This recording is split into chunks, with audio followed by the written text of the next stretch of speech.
A antiga secretária particular de Armando Guebuza ouvida hoje pela PGR.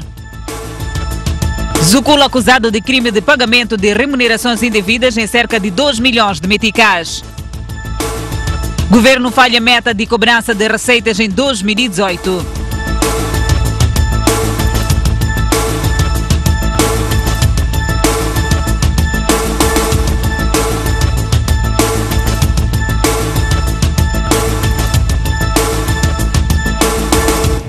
Olá, boa noite, bem-vindos ao Jornal da Noite.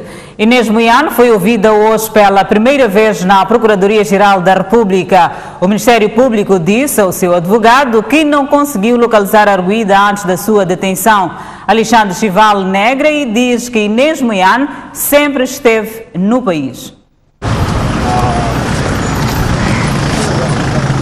Eram 9h15 quando a viatura do Serviço Nacional Penitenciário que transportava Inês Moiano chegou à Procuradoria-Geral da República. Sem escolta e sirenes, a viatura foi direto à garagem do edifício sede da PGR, onde se encontravam agentes de segurança vestidos a civil.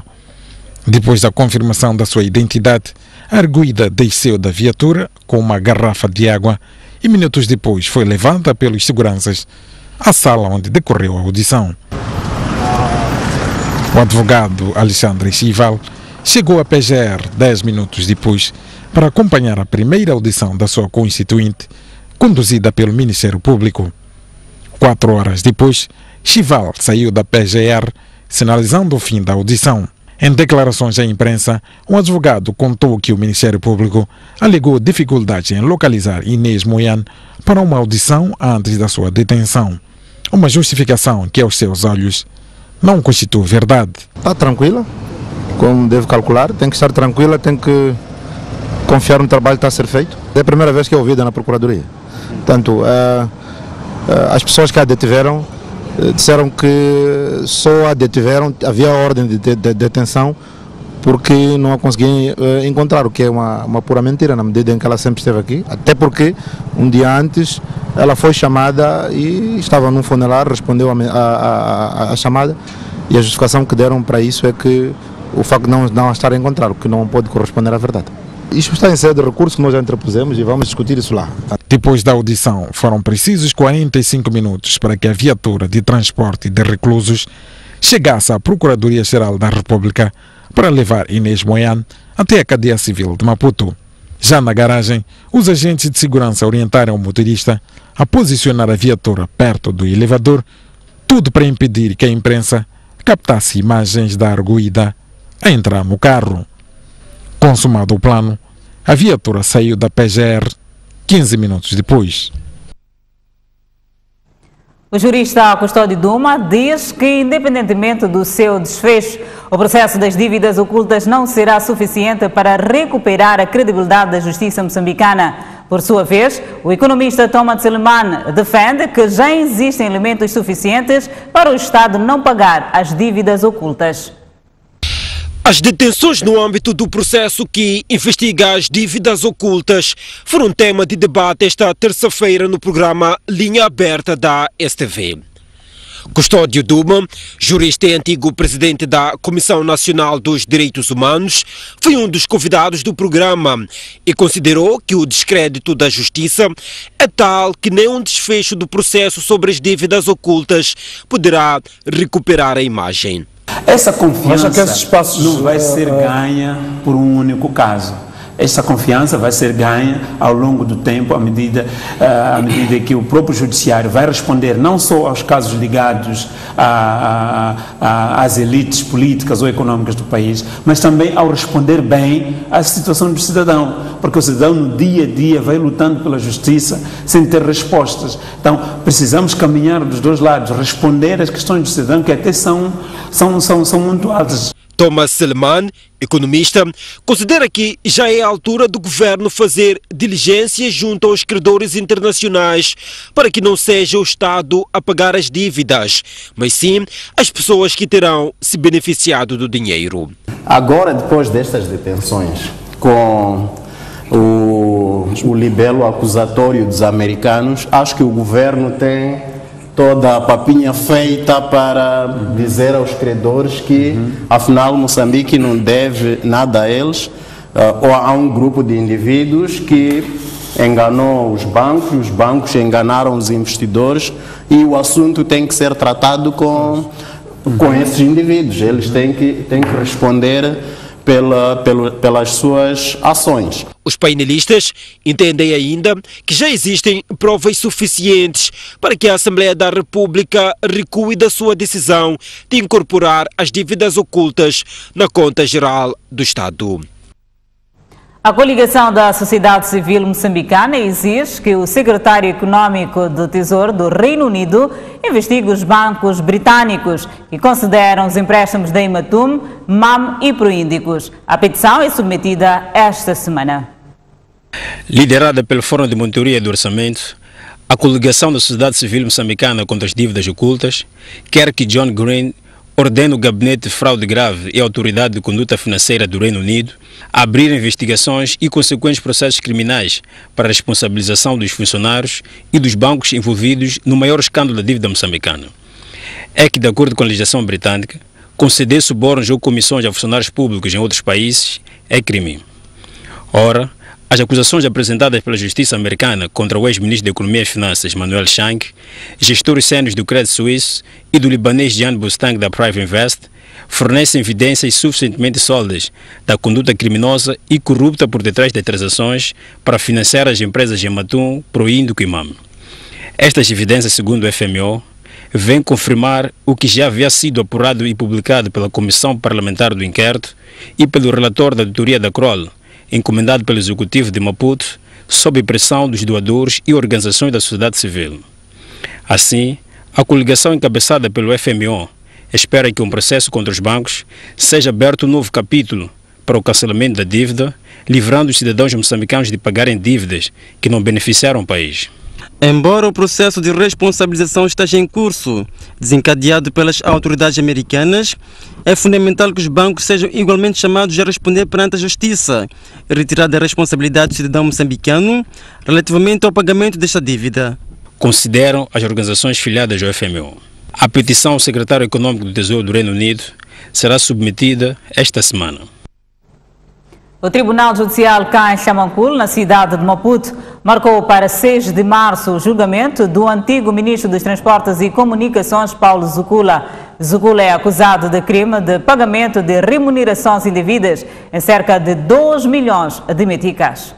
O julgamento de Paulo Zucula, ex-ministro dos Transportes e Comunicações no governo de Armando Guebuza, esteve inicialmente agendado para as 9 horas desta quarta-feira, na segunda secção do Tribunal Judicial de Xamanculo, mas segundo fontes judiciais acabou remarcado para o dia 6 de março. A fonte disse que o adiamento foi em resposta a uma carta submetida pelo ex-ministro ao juiz da causa, pedindo o adiamento por razões de viagem para tratar de questões de saúde. Consta do processo que Zucula, durante o exercício de funções de ministro dos Transportes e Comunicações, autorizou que fossem efetuadas remunerações aos membros do Conselho de Administração do Instituto de Aviação Civil de Moçambique, uma prerrogativa que, na altura, devia ser uma decisão conjunta dos ministros das Finanças e Transportes e Comunicações, o que não aconteceu. A ECV sabe que constam do mesmo processo Lucrécia Andev, Amélia Delane, Teresa Jeremias, que na altura ocupavam cargos de diretora-geral do IAS. A STV sabe que constam do mesmo processo Lucrécia Andev, Amélia Delane e Teresa Jeremias, que na altura ocupavam cargos de diretora-geral do IACM, chefe do Departamento Financeiro e administradora do Instituto de Aviação Civil de Moçambique, respectivamente. Sobre eles, pesa o crime de abuso de cargo. Estas 3 arguidas assinaram cheques nos montantes equivalentes aos seus salários, alegando que se tratava de adiantamento e que posteriormente iriam repor o valor, o que presumivelmente não aconteceu. O pesquisador e especialista em questões eleitorais, Miguel de Brito, diz que o déficit orçamental anunciado pela Comissão Nacional de Eleições para organizar as próximas eleições pode perigar o processo. Miguel de Brito acrescenta que há a possibilidade de um resultado eleitoral ser uma maioria parlamentar.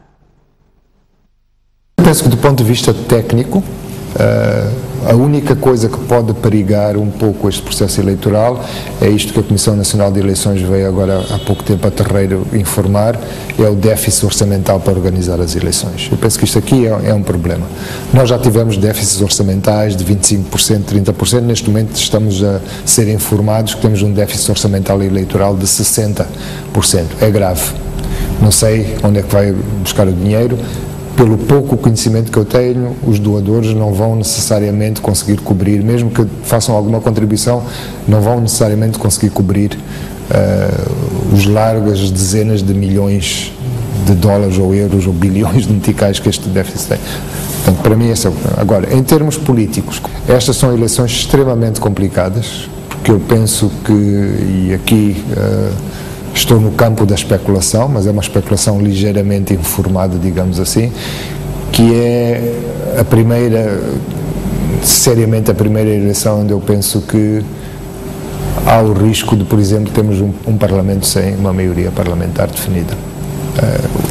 A probabilidade existe, penso que pela primeira vez, seriamente. Uma entrevista a acompanhar na íntegra hoje, logo após a telenovela Sol Nascente. Seguimos com mais informação. O Pontos de Vista está de volta cerca de 4 meses após a sua interrupção. O programa da STV volta a ser vinculado a partir deste domingo e com algumas novidades.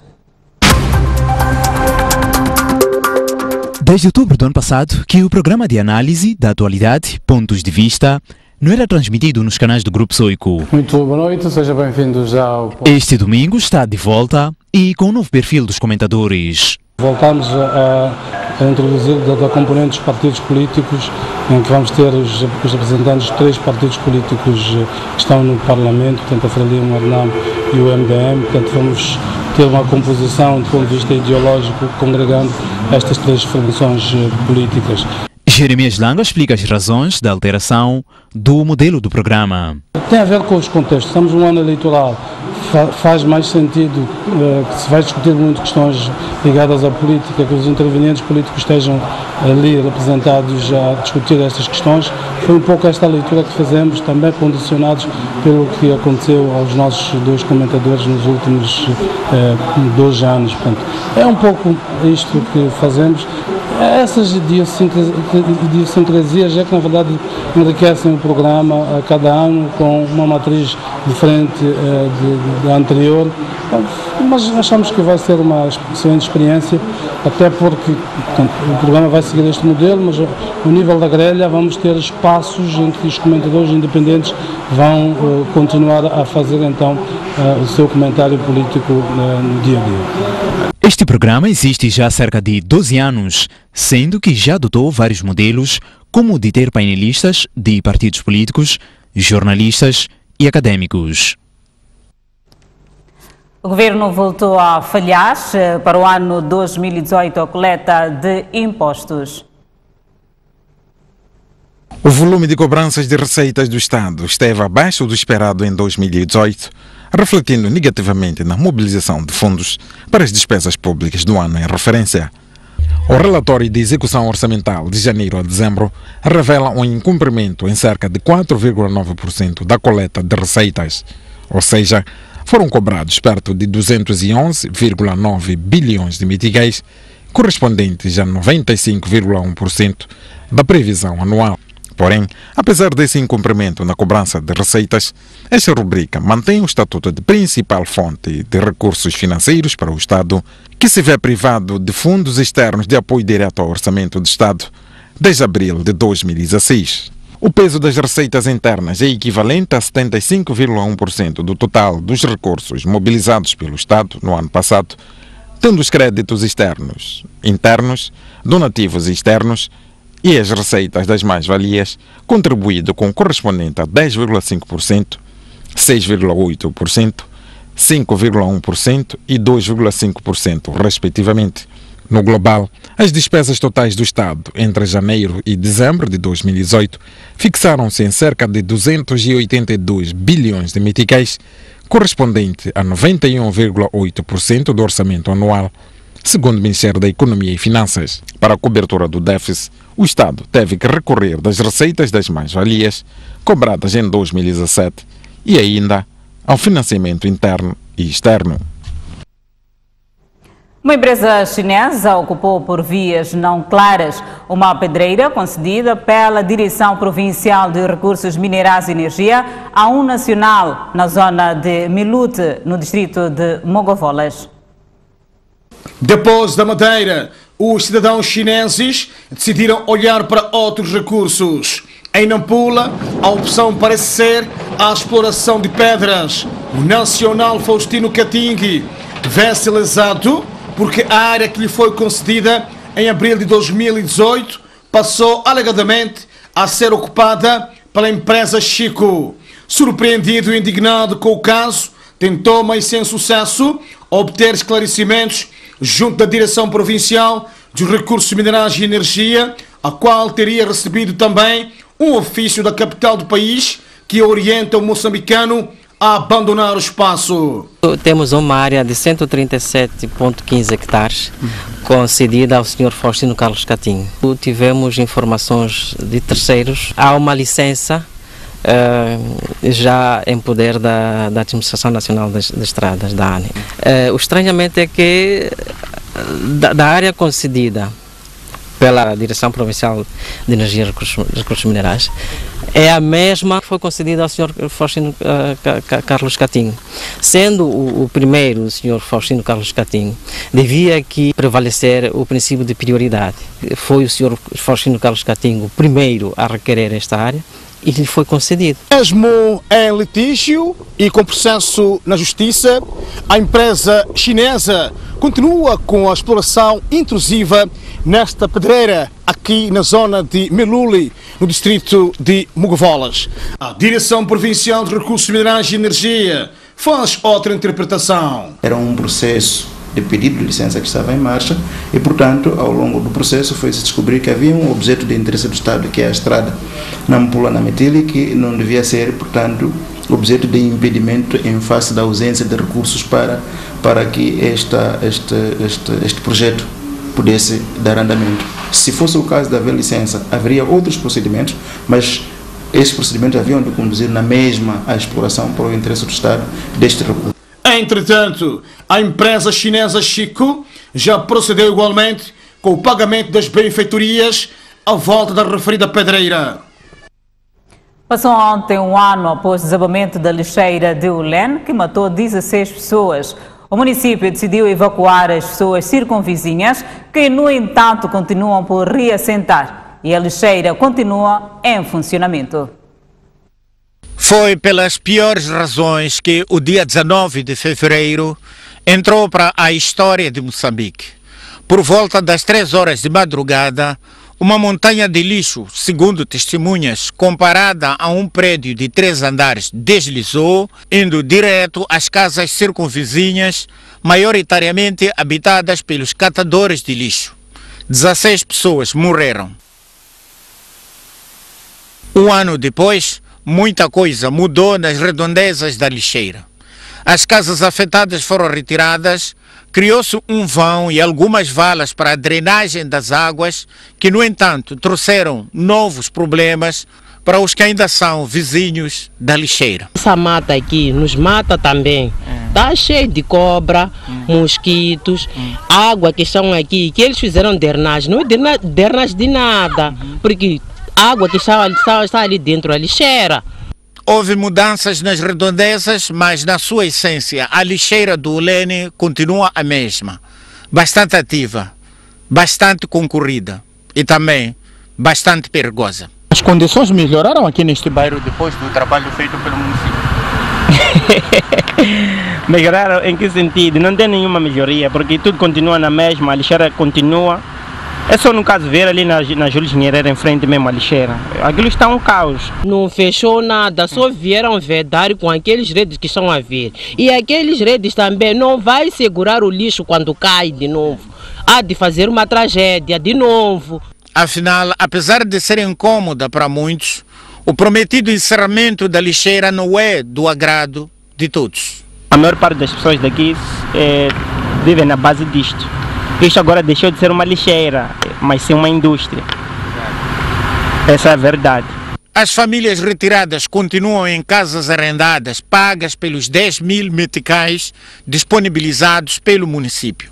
Isso, porém, parece estar a cansar os afetados, principalmente porque não sabem até quando terão as suas habitações próprias. Ninguém se sente confortável fora de casa. Ninguém se sente confortável. O encerramento da lixeira do Ulene, ao que se sabe, está dependente da conclusão do aterro sanitário de Matlemele, fracassada que foi a alternativa de Barraquém. E o Conselho Municipal da cidade de Maputo promete pronunciar-se esta quinta-feira sobre o reassentamento das famílias retiradas das redondezas da lixeira de Ulene, bem como sobre o processo de encerramento da mesma. A Fundação Soico lança amanhã na Catembe o projeto Futuro Esperança, que tem por objetivo consciencializar a sociedade sobre os problemas das crianças moçambicanas. O evento será dirigido pelo Presidente da República, Filipe Inhosse. É neste local, situado na Catembe, onde vai decorrer nesta quinta-feira o lançamento do projeto Futuro Esperança, uma iniciativa da Fundaço. Até o final do dia desta quarta-feira, decorriam no local os últimos preparativos relacionados com a decoração, montagem de equipamentos de som e luz e os ensaios para a cerimônia, incluindo a parte cultural. Estamos agora no processo de montagem do espaço onde vai se realizar amanhã o lançamento do projeto Futuro Esperança. A Fundazo criou este projeto, portanto amanhã vai ser o grande dia do lançamento desta iniciativa. Mas o que é, afinal, Futuro Esperança? Futuro Esperança é um projeto para consciencializar e apelar à solidariedade em relação às crianças em situação de vulnerabilidade. Sabemos que as crianças têm ainda muitos desafios pela frente, portanto este é um projeto que vem mesmo para abraçar as crianças e apelar a toda a solidariedade, a toda a sociedade, para juntos não ficarmos indiferentes. O músico Stuart Sukuma é o coordenador musical do evento e explica a importância de incluir a cultura neste tipo de iniciativas. Eu acho que a cultura é fundamental para a sensibilização, para a educação.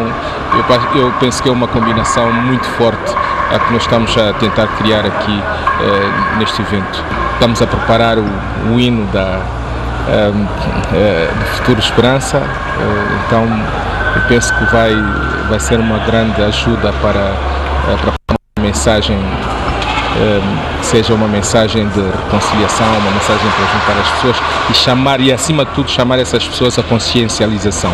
O lançamento do Futuro Esperança será dirigido pelo Presidente da República, Filipe Inhosse, e vai contar com a participação de diferentes entidades nacionais e estrangeiras e, claro, de parte de crianças moçambicanas beneficiárias da iniciativa. O meu sonho, sei que tenho o meu lugar, eu corro, tropeço. Futuro Esperança leva-nos a um breve intervalo. Voltamos dentro de instantes. Até já. De volta ao Jornal da Noite. Mais um jornalista foi detido em Cabo Delgado por instigação pública, um crime com uso de meios informáticos e violação de segredo do Estado.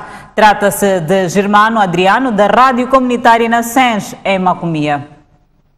A Procuradoria Provincial de Cabo Delgado deteve Germano Adriano, jornalista e locutor da Rádio Nascente, no distrito de Macomia, no âmbito do mesmo processo crime em que é acusado Amadi Abubakar. Nós confirmamos sim que na sequência do mesmo processo 9/2019, que terá sido instaurado contra o jornalista Amadi Abubakar, terá sido detido no dia 6 de fevereiro o jornalista da Rádio Comunitária de Nascens, em Macomia, de nome Germano Adriano. Germano Adriano, segundo o Ministério Público, abandonou o posto de trabalho há cerca de 6 meses, pouco antes de ser procurado pela Justiça, que o acusa de instigação pública a um crime com uso de meios informáticos e violação de segredos do Estado. Ele foi detido porque seu nome já vinha sendo citado no processo e que já era procurado, portanto, pela Justiça. Certo é que, hoje, infelizmente, na devida altura não foi, encontrado por ter estado em parte incerta durante quase 6 meses. Ou seja, ele tinha abandonado os serviços no caso concreto a rádio comunitária de Nassés, Maculia. As sucessivas detenções de jornalistas em zonas de ataques armados são vistos como um atentado à liberdade de expressão. No entanto, a Procuradoria Provincial de Cabo Delgado nega que seja uma perseguição aos profissionais de comunicação social. Estes colegas jornalistas não estão detidos por conta do exercício das suas funções de jornalistas. Isto tem que ficar claro. Eles estão detidos por haver forte suspeita de estar envolvido na prática de crimes. Caso sejam considerados culpados de instigar os ataques armados em Cabo Delgado, Germano Adriano e Amade Abubakar poderão ser os primeiros jornalistas ao serviço do Estado condenados por crimes contra o próprio Estado. Nampula produz muita comida, mas a população alimenta-se mal e prefere vender os alimentos. A conclusão é de uma pesquisa da Fundação para o Desenvolvimento da Comunidade, que procurou entender as causas da desnutrição crônica, que afeta 55% das crianças. Estes produtos não fazem parte apenas de uma simples exposição. Retratam o potencial que a província de Nampula tem na produção de alimentos, onde só no ano passado atingiu cerca de 10 milhões de toneladas. Estas imagens, por outro lado, mostram a outra face da moeda. 55% de crianças menores de 5 anos de idade sofrem de desnutrição crônica, um número que está acima da média nacional, estimada em 43%.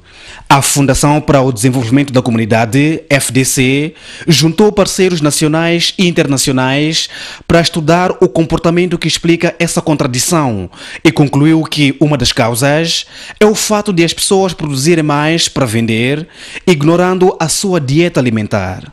A comida que é produzida, ou digamos os alimentos produzidos, não servem para, digamos, reforçar a nutrição. As pessoas acham que os alimentos servem, digamos, para ter força para trabalhar e também para conseguir rendimentos, mas não para se alimentar. Daí que temos situações em que as pessoas produzem em quantidade e qualidade, mas já quando se trata já de utilização desses alimentos para alimentação e nutrição, já não fazem, preferem vender e preferem comer aqueles alimentos que dão energia, como carboidratos, por exemplo. Num dos distritos estudados, os pesquisadores encontraram uma ligação entre a desnutrição crônica e a água imprópria que a população consome. Para além de produzir bastante rapal, produz bastante, mas só o fato da população, maior parte da população no distrito de Rapal, não ter, portanto, um saneamento básico melhorado, não ter um acesso melhorado de água potável, já cria, portanto, uma situação de desnutrição crônica. Os dados preliminares serão aprofundados e no relatório final a FDC pretende trazer sugestões para a província mais populosa do país melhorar os indicadores no combate a este problema de saúde pública. As vilas de Murumbala e Der, na Zambésia, ficaram privadas da corrente elétrica na sequência de queda de 6 postes de média tensão. Já na localidade de Macuse, outros 4 postes também caíram. No global, perto de 7 mil clientes ficaram afetados. 1, 2, 3... Os quadros da empresa Eletricidade de Moçambique foram mobilizados para trabalhar na reposição dos 6 postes que não escaparam com o vendaval do último domingo. Os prejuízos para a empresa pública que garante o fornecimento da energia são avultados. O que terá acontecido é que na tarde do domingo fez sentir um vendaval que atingiu os distritos de Murumbala e Der e o posto administrativo de Macuse, no distrito de Namakura, e que terá, em consequência desse vendaval, arrastou com os postes da linha de média tensão. Para além de Murumbala e Der, o posto administrativo de Macuse, distrito de Namakura, também ficou afetado com a queda de 4 postes de energia pelo vendaval do último domingo. Munícipes de Quesico denunciaram poluição ambiental causada por uma fábrica de óleo alimentar. A entidade legitima a reclamação da população e acrescenta que a fábrica foi instalada clandestinamente. Esta fabriqueta instalada à beira da Estrada Nacional número 1, no coração desta vila municipal, que está a ser motivo de descontentamento e preocupação da população devido ao cheiro nauseabundo que liberta, e os munícipes apontam a cumplicidade das estruturas competentes. Cheirar mal, sim. Sim, ele quer resistir, mas já se falou várias vezes que ele não pode fazer o trabalho aqui. Aqui apenas só pode vender o produto, mas todo o trabalho não pode ser feito aqui na vila. Não há mais que ninguém que autoriza que o governo. Não pode aparecer qualquer autorizar as coisas sem governo. Não pensou só no dinheiro. Ele pode pensar saúde da população, só pensar dinheiro. Não só cheirar mal, mas também para prejudicar a saúde. Se cheirasse mal, não dar saúde era bom, mas prejudica a saúde das pessoas. A nossa equipa de reportagem visitou o local e registrou imagens de produtos diversos em estado de decomposição, motivo pelo qual a libertação de mau cheiro. Sem sucesso, um dos responsáveis presentes no local não quis dar depoimento, limitando-se a telefonar para o seu companheiro que se encontra na capital do país. Contactado o gestor principal daquela autarquia para aferir a legalidade daquela indústria, este reconheceu as denúncias dos munícipes e admitiu que a mesma é clandestina, razão que ditou o seu encerramento provisório. Está de forma ilegal, não por acaso que não está a funcionar. Procuramos saber da legalidade daquela fabriqueta, comunicamos a INAI, a INAI veio trabalhar e embargou com o trabalho. Os munícipes, incluindo nós, não estamos de acordo que a fábrica devia estar aí, porque nós temos uma zona industrial. Informações do nosso poder dão conta de que os trabalhadores foram dados ordem para a remoção do material deteriorado como forma de manter o lugar minimamente higiênico e diminuir a poluição ambiental. Convido-lhe a um breve intervalo, mas antes a previsão do estado do tempo para amanhã. Na zona sul do país, Maputo 33 de máxima, 20 de mínima, Xai-Xai 30 de máxima, 21 de mínima, Inhambane 31 de máxima, 23 de mínima. Seguimos para a zona centro do país.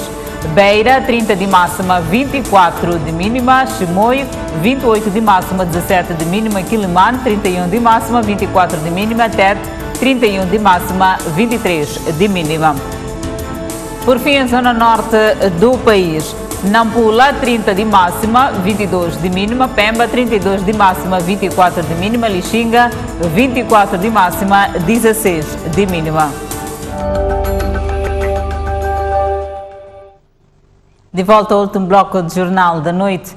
O presidente do Uganda já tem a aprovação do seu partido para concorrer a mais um mandato.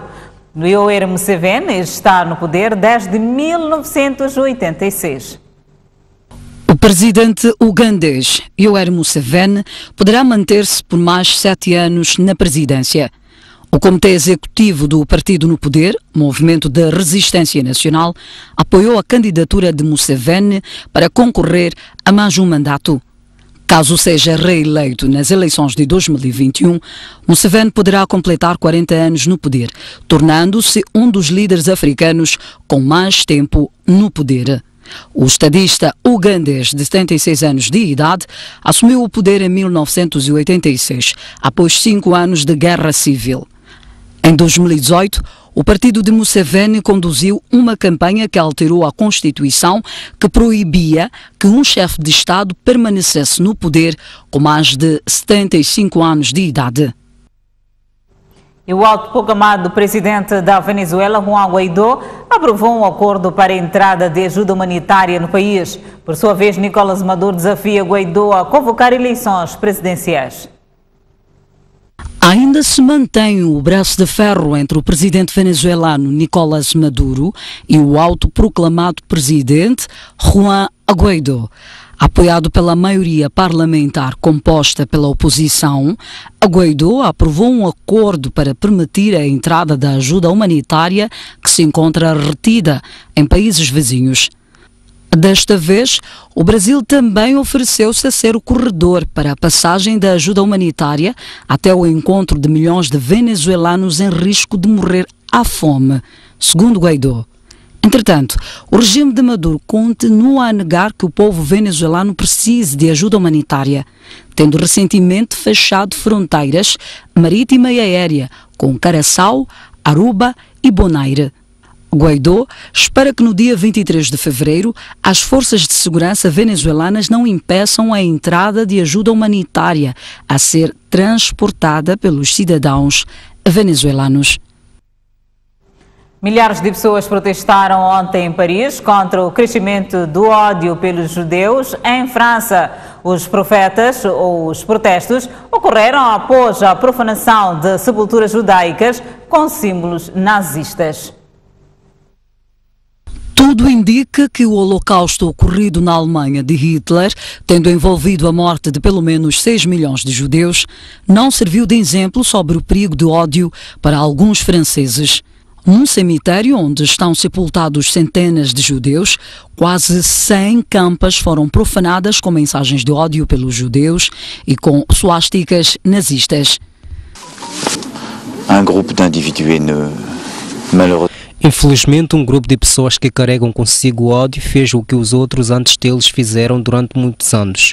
Estou aqui para mostrar a solidariedade de toda a nação e a nossa vergonha ao ver estes atos e mostrar toda a nossa determinação na luta contra o antissemitismo em todas as suas formas, na luta contra todos os tipos de ódio. Dezenas de organizações sociais e partidos políticos pedem o fim imediato ao ódio contra judeus.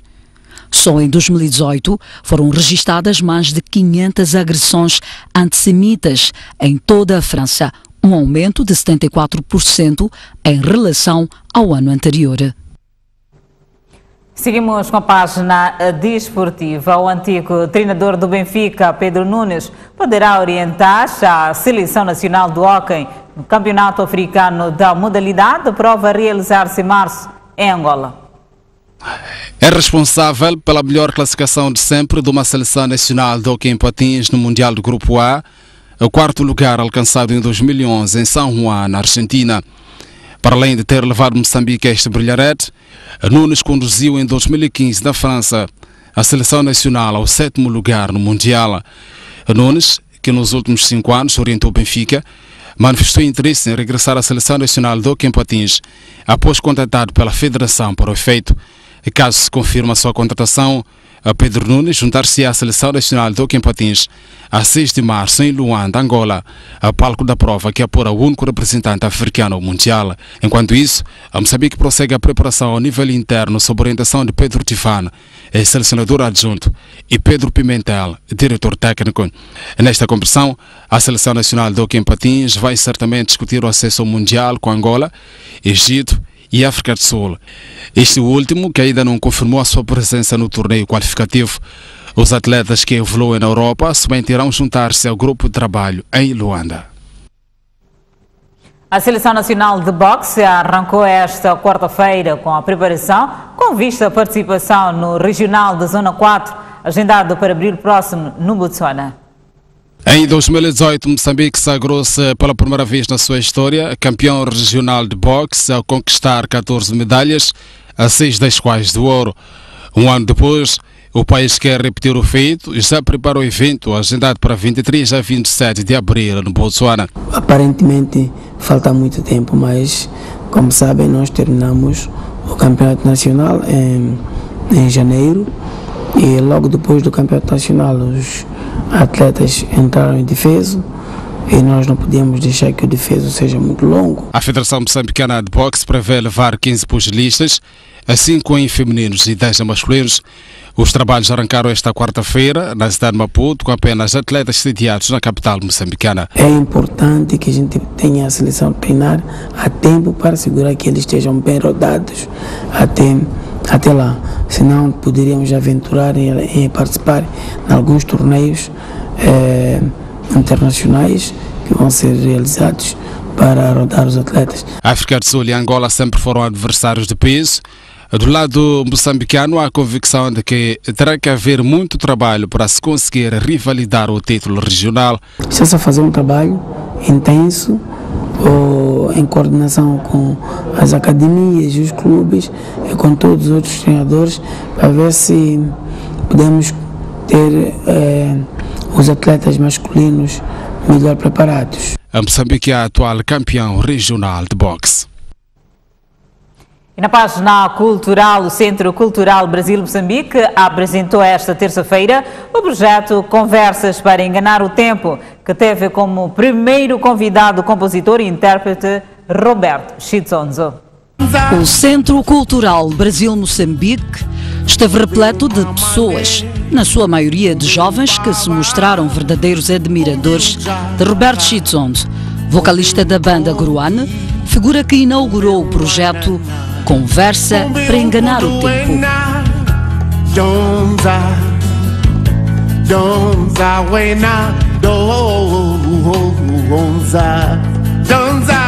Trata-se de uma proposta artístico-cultural para a cidade de Maputo que passará a promover conversas informais entre figuras da sociedade moçambicana, incluindo artistas, políticos e desportistas que têm histórias para contar. A Conversas para Enganar o Tempo surge da necessidade de criarmos mais espaço de convívio com a arte, mas de outra forma. Da forma em que os artistas não são olhados como estrelas intocáveis. O músico convidado para abrir as portas do Conversa para Enganar o Tempo, Roberto Chitzonzo, é dono de uma voz que se impõe há mais de 30 anos na música moçambicana. Para ele, esta iniciativa vai aproximar mais os artistas dos seus fãs.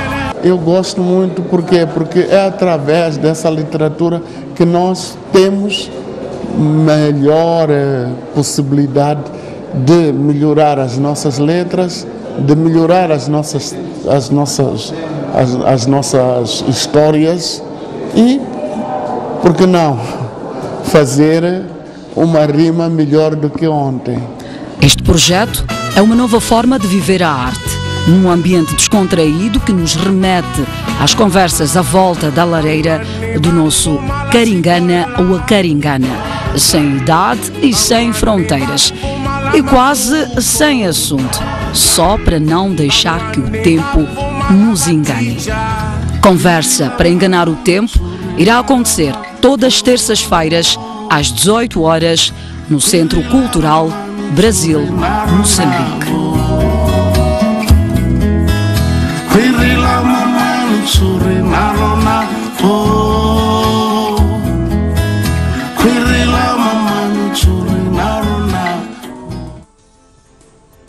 O Jornal da Noite fica por aqui. Obrigada pela atenção dispensada. Encontro marcado amanhã à mesma hora. Até lá, fique bem. Continuação de uma feliz noite.